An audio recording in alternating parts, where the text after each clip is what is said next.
Jesus does something better than you think he'll do. He encouraged couples that are maybe in a difficult place. And I'm not just trying to encourage them to go back. I'm trying them to get them to go forward. Yes. And believe God for what he has for them, because I believe that God will turn that thing around and use it for good, and he'll produce something in your marriage. I'm not trying to get you to go back to your best days. Your best days are always in front of you as his child. And so if it's tough right now, then that should encourage us to know that better is coming, better is in front of us. Man, if we just kind of nail our feet down, do the things we know we ought to be doing, right? To get us to that place. Yeah, sometime when we want to go back to what was good, it's just the land of Egypt.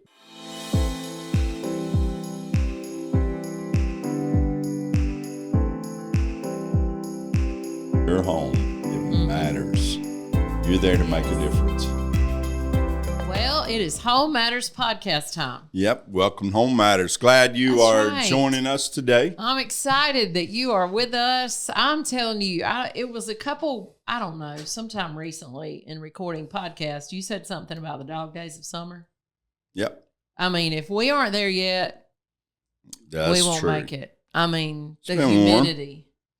Yeah. You know what, though? This weekend, everything's changing because it's the end of the month. And think? Yeah, college football starts this weekend, or it's already started, but you know, some things have been going on. I got something on my hand. That? Oh yeah, I love football. All my guys out there love football. So give me a shout out. Whoa, I love football myself. Like I'm the weird woman, I guess. But all women don't like football. As we're into school now, I'm going back into the fall, moving toward fall. Hopefully, you know, we'll have those days ahead of us. And again, I'm old enough. I don't rush it now. Don't rush it. I don't hurry things. Don't rush it, but I'm telling you, that first morning that we get up and there's a little bit of cool in the air.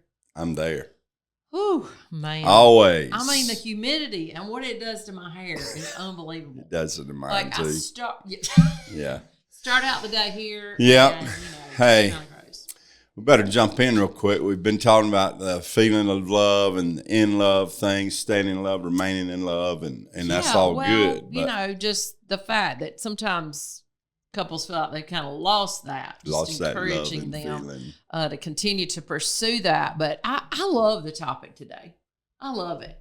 We're calling this miracles in the marriage. Miracles in marriage. Yeah, because I don't know. I was telling Eric as we were talking through some of this, I just feel like maybe there's some people out there that just need some encouragement today. I mean, maybe you're in, a miracle. Maybe you are in what you feel like is an impossible situation. Maybe you have lost that loving feeling, so to speak. Maybe there just seems to be too many things to work through. And, man, I want you to be encouraged today. And if you're not in that place, you just kind of tag this one for the day you get up and you're like, I'm just done with this. I'm tired of this marriage thing. You hopefully just tag this one and come back to it. Yeah, hopefully it doesn't. But I mean, life is just life sometimes, right? You listen to Home Matters podcast, it won't ever happen, right? This is foolproof, right? Any guarantees? Well, nope. No guarantees. We gotta be hearers. You listen to podcasts, never do anything with it. I think if you do something with it, it changes everything. But absolutely, apply it where you need to. I keep looking at your arm over here on this thing. It looks like it's a little bit out there. Is that it? Are you okay with that? I'm good. If I make that adjustment, that's good. But just looked like it was kind of aiming at me, and I didn't feel too comfortable. Sorry. Well, I feel like the mic is a little sideways. This has nothing to do with you ever had to have any miracles with our marriage? Yeah, I have. I have had to have a miracle. What'd you need change with? You? Well, probably. Some I know that. Some with that one. If you're listening and not watching, I'm pointing over here to this one. But I needed a couple of times. We needed breakthrough. I don't think there's any marriage that doesn't come upon some situation, some circumstance where you just have to lean in and depend on the Lord. Yeah. Yeah. And if you don't have that in your life, then that could be part of the problem. Yeah. And, you know, Jesus, as far as miracles in marriage, we know there's a good reference for that. Again, it was different kind of miracle, but he turned the water into wine. Isaac's first miracle that he performed on the planet when he when he was here in bodily form that we have recorded anyway. It's the first miracle. But, with that, again, the story, a lot of you out there may know it. They're having a wedding feast. The master of the feast, or I guess the mom and daddy, I don't know, of the bride. I don't know if they did it that way then or not. But in this day and time. But anyway, they ran out of wine, so Jesus' mother, Mary, came to Jesus, said, we need some wine. And he said, what's that got to do with me? Right. And we know the rest of the story. Jesus tells his disciples what to do, fill water pots. That's right. He turned gather all those water pots into wine. He did. And the governor or the master of the wedding, he's come back, and some of the guests have been saying they've saved the best wine for last. So wine, and that was normally not the case, right? I love that. Goes out first. Yeah.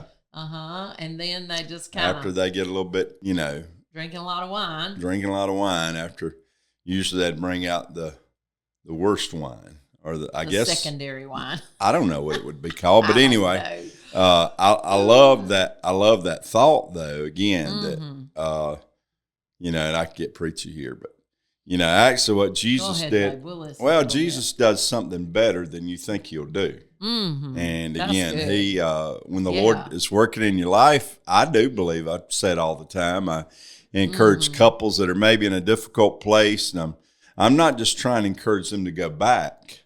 I'm trying them to get them to go forward. Yes. And believe God for what He has for them, because I believe that if they've been through some troubles, they've been through some impossible situations, I believe that in that God will turn that thing around and use it for good, and He'll produce something in your marriage that you've never had before. I'm not trying to get you to go back to your best days. I love that. I always encourage people, let's go forward to our greatest days. That are still in front of us. I've heard you tell couples that so many times, and even like in Marriage Matters Getaways, that that's never God never just means you to go back to what was good before, but to realize that your best days are always in front of you as His child. And so if it's tough right now, then that should encourage us to know that better is coming, better is in front of us. Man, if we just kind of nail our feet down, do the things we know we ought to be doing, right? To get us to that place. Yeah, sometime when we want to go back to what was good, it's just the land of Egypt, right? Yep. Boy, I could really preach this. There's so much principle there. But again, sometime we want to go back to what was good. And, the Israelites, they go into the promised land, all that God has for them. And they just want to go back to Egypt, what was, survival. That's right. They had the onions and the garlic and the leek and the fish. But again, God's saying, I don't have that in store for your life. I've got a promised land in store for your life. It's a land that flows with milk and honey. So I think you could say the same thing in your impossible situations where you seem stuck. Yes. Seems to be no way out. I just believe that God can do things in your life, and we've seen it. I've witnessed it enough to say that He'll do it over and over again. Can't be convinced otherwise, because we've experienced that in our own life, and not just in our own life, but we've seen it over and again with couples. Some of you, if you've listened to us much, you've probably heard us tell the story before of, couples that have come in and thrown divorce papers on the table as if to say, all right, it's done. I'm done. Whatever you want to say right now, I'm not into it. I'm finished. And one of those couples I'm thinking about right now, I know they are still together today. That's good. Kids grown, got grandkids now, and man, what a beautiful thing. And so I just feel like today is for encouragement. Listen, you may be out there and you say, well, I am hurting. I've been hurt. I've been discouraged. I've been let down. Maybe I'm just mad. Yeah. Sometimes they're just frustrated. Yeah, and they're probably people right now that are in tough situations where there have been things that have happened or things have been done. Things, trials you never thought you'd go through, disappointment, where somebody let you down. Let downs, that's right. And again, we're saying that may happen in life. Those are things that happen in life. And again, people like people, right? And sometimes with those things, I think couples just begin to entertain the ideas of, of divorce, of, maybe I married the wrong person. This is never going to work out. All the nevers, we're never going to get through this. We never can get past this. I never can heal from this. I never can forget this. But at the same time, when you're looking at, maybe you're entertaining that idea of divorce, I think there are just as many couples out there that just kind of settle in to the disappointment, the frustration, and the pain. You may just accept what it is. It is what it is. It is what it is. And they just figure, okay, we'll just live in this scenario. We got to get our kids grown, or, I don't ever want to do this marriage thing again. And we just settle into just boredom and, no passion, no excitement, just existing in the same house and really not even liking each other. I mean, just. Ooh, that'd be awful. It would be awful, but I do think there are couples that live there, and that's why I want you to be encouraged today that transformation is possible. There's restoration. Well, I mean, again, I can say we're 39 years in now. Woo. And it's not always been easy, but there are so many times that I look around at the blessing of marriage and the goodness of marriage, crazy about her, and there's still times that, and I say this a lot, I never knew it'd be like this. I never knew it'd be like I didn't know it'd be this good. Yeah, I mean, I didn't know it'd be like this. 39. I mean, we're about to hit on 4 decades. I didn't know it was supposed to be like this. Right. No, and maybe I don't know. Maybe we're just weird or something. But again, and I am weird. I know that. But some of you out there, that just diffuses your argument. I am weird, but again, there's something that you can say about God and His work and His grace in your life, that God can do stuff that will blow your mind. He will blow you out of the water. Ever loving mind. That's your word, not mine. Right there. But ever loving mind. I could just say that, man, out of that, there's been transformation in our lives, in our minds, in our thought. There are places God's restored us. In our love for one another. I mean, I think about that. Just that, after this many years, that I can say I'm still passionately in love with Eric Boggs, with you every day. I'm glad. I mean, I look forward to. I hate for that to be one-sided. I think I love you more than you love me. Oh, that's a silly argument. I know I desire you more than you do me. Well, that's another podcast. I just am crazy about you. I'm just saying, though, I hear so many couples talk. I like you to touch me. I hear so many couples talk, touching you right now, that have been married or that are married as long as we are. And I laugh sometimes. It's not funny, but I mean, they're like, shouldn't be laughing. They can't wait until like their spouse goes off, or they're able to be apart a few days, or he gets out of the house for a little while, and I honestly, you like days now where you can just chill without me being around. I can chill with you being around. I know that, but you know what I mean. I know what you mean. Yes, you need that time, just we do need time. Sometime with God. That's right, just quiet time. I do. I love that, but I can never say that. I just really wish that you would just go away for a few days. Go on an expedition, get lost without me. No, I know. Listen, I'm messing around a little bit. Get lost. Yeah, that's what you may tell me, but. No, I mean, I know. I mean, again, I like those moments. I need those moments. I like the outdoors. Most of you know. You've heard me say I like to be in a tree stand all by myself. You do. I get it. I enjoy that, but I like for you to go too. I like for you to go with me. I try to do that and I do love, if I have to choose now, what I would choose is always be with her. So again, that's what you're talking about. I don't understand when people want to be apart. Right. And they don't have any desire to come back together. Yeah. That's the problem. I mean, I do enjoy some just Gina time, okay? Sure. Yeah, but always there's a longing to be back together again. Yeah. And that's just, Listen, Are you can longing say, yeah, they're on tonight? that podcast. They're just. Are you longing They're just tonight? Eric, I'm trying to be serious. I am being serious. I'm just saying. I am. Go ahead. I'm glad. Now I don't know what I was saying. You're talking about. You were talking about longing to be back together. That's what you were talking about. I was. I just want people to be encouraged today. Sure. I know what I was going to say. I know what I was going to say. So just hush a minute so I can say it before I forget it. I don't want you to think that, they're just on that podcast, so they're just shooting us a bunch of crock. Just, that's just what they A bunch of bull. Yeah. That's what they need to say on a podcast. I mean, if you know us, you probably know that that's not the case. I'm really thankful that God has done the miraculous in our life over and over. Could we maintain what we have without the Lord? I believe absolutely not.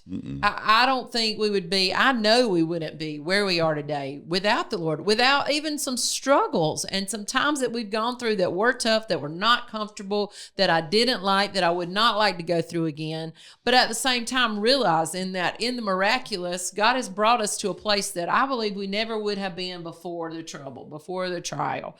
And I just want you to know God is in, this is a covenant relationship. That's right. God was there when you said I do, when you said yes. He is still there if we will allow him to be, if we will open our life to him.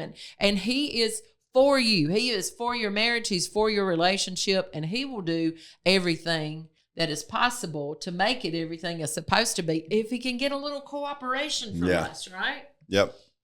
And again, you got to relate it to, again, back to the story of Jesus at the wedding. Again, that's Mark 2, or Luke? That's Mark 2, yeah. Mark. We didn't even put the reference in here. But again, I'm going to look it up. The reality is that, it's just kind of, might want to go read it. For that day, it was kind of, a lot of us been a lot of weddings. It's just another wedding maybe, but for that day, it was another wedding, but that day, everything changed, right? Absolutely. So again, I think that out of that Jesus gives us room and opportunity for in our own lives that we see even in the ordinary, the day-to-day life, the day-to-day living. John 2. I knew it was one of them second chapters, but anyway. Yeah, go read the story. As Eric's saying, it was, I don't know, it seems like a different place for Jesus to do his first miracle to me. Just, wedding, going through the motions. Was the fact that they needed more wine like that important? I don't know that it was a life or death situation. I don't think anybody was going to die if they didn't get another glass of wine. But I think just the matter that it does happen there is significant for several reasons. I think if you put it in context, in that day, it was a big deal. It's almost as if it was disgraceful, right? A shame on the family. And again, we could go a lot of different directions. I think some people dramatize that too. But again, I see what you're saying. They're probably life or death. There are more desperate needs out there. If a guy's blind, he opens his eyes and sees the first time. That seems like a greater need than somebody being shamed, right? Yeah, that's the point. Especially in our day. I understand the importance in the day of that. I've read that, I've studied that, how important it was. But at the same time, it wasn't life or death. Right. But God showed up there. Yep. And sometimes I think maybe we look at others, you say, well, our situation, is not bad at that. They really need a miracle. No, I may just need a miracle in my attitude today. Sure. I may just need a miracle in my response to my husband. Maybe I've just become cold, just calloused, and you say, well, I don't know. Yeah, that needs a miracle. Yeah. You need a miracle. But again, miracles, our point is this, miracles happen. Yes. In a lot of different ways. Sometime a miracle is just the steadiness, the consistency, that God just gives us that. And I think it's so easy for us to just get caught in places that we don't expect or even look for God to do something miraculous. We don't ask him. I don't think we even ask. And that's our point today is wherever you are, in whatever place you're at in marriage or, yes, our thought is this, man, if Jesus was doing miracles then at weddings, celebrating marriage, celebrating family, then he's still doing that. I love and again, it. We've witnessed that. Over and over. I mean, we've seen that. And that's exciting to me to know. And I just say, begin to ask God for the miracle that you need. Right. It may seem insignificant to you, but, I've encouraged people before. Ask God about your intimate relationship. If it's not where it needs to be, Lord, give me desire that I need to have. Give me the right attitude. Whether it's the intimate relationship, whether maybe it's your finances that you stay in conflict about all the time. Right. God, help us find your way, your will for that, and do the miraculous. Yeah, we got to finish. He'll do it, right? Yeah, there's some passages of scripture that you can refer to. I mean, again, there's several places where Jesus makes it plain, and I say it this way, man, your impossibilities maybe is a great place. Yes. Because again, wherever your impossibilities are, there are God possibilities there. Always. And here's why Jesus said it again, several passages of scripture. You want to throw those out Mark there? 10:27. Just mark them down. You need them, all right? Jesus looked at them and said, with men it's impossible, but not with God. With God, all things are possible, right? Yep. Luke 1:37, for with God nothing will be impossible. Nothing in your life. Luke 18:27, but he said the things which are impossible with men are possible. Yeah, and hopefully encourage you to know that, man, you're in a tough place or an ordinary place. Either, maybe you just settled. Why don't you invite God into that relationship or in that situation? Ask him. And let God begin to do some things that you never thought were possible. Because again, I always tell people, man, if you're in an impossible place, then look for God. That's right. Because he'll show up if you'll invite him. Yep. Right? Yep. Hey, always remember, marriage matters, your home matters. Again, you still probably can register for the Marriage Matters event. I think our room block's closed out, but a couple weeks away. We would love for you to join us, Charleston, South Carolina. Go to homematters.family. Check out the website. It'll link you to everything you need to know. Man, we love you so much. Nothing is impossible with God. Happy Labor Day. See you next time. Yep. Yeah. Hey, your home matters.